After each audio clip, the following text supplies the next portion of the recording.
Why is the sky blue? In order to answer this question, we first need to understand the basic physics phenomenon behind this topic, the Tyndall effect. The Tyndall effect is defined as the scattering of light particles in a colloid. In this experiment, we will be working with two different types of liquid, a solution and a colloid. A solution is made up of small particles that are less than 1 nanometer in size, while a colloid contains larger particles that are 1 to 200 nanometers in size. In order to demonstrate the Tyndall effect, we have set up 3 glasses of distilled water. The first glass contains only water, the second glass is a sugar and water mixture, and the final is a milk and water mixture. When we shine a laser through the glass of water, we can only see the laser as it exits the glass, and the beam is not visible as it passes through the water. Similarly, when we shine a laser through the sugar-water solution, we only see the laser exiting the glass. However, when the milk is added to the water and we shine a laser through it, we can see the beam of light as it passes all the way through the liquid.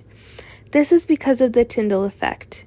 When we shine a laser beam through a solution, like water or the sugar water, the particles in the solution are too small to disperse light, which is why it appears there is no light passing through the solution.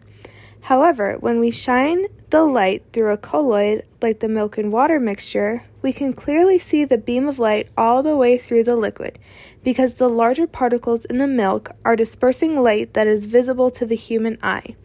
The water and sugar solutions are still dispersing light, but the particles are too small to be seen by the human eye. The Tyndall effect is evident in our everyday life, and it's why the sky is blue. In order to understand why the sky is blue and not red or green, we first need to examine sunlight in different wavelengths. The sun produces white light, which is composed of all the different colors of the rainbow: red, orange, yellow, green, blue, indigo, and violet.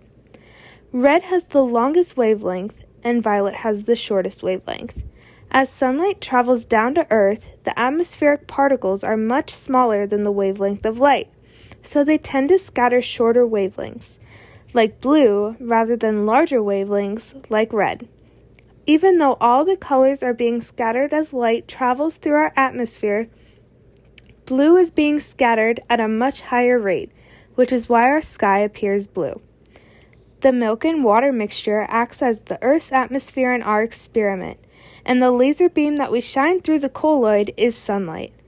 Both of these mediums demonstrate the Tyndall effect and how light passes through a colloid.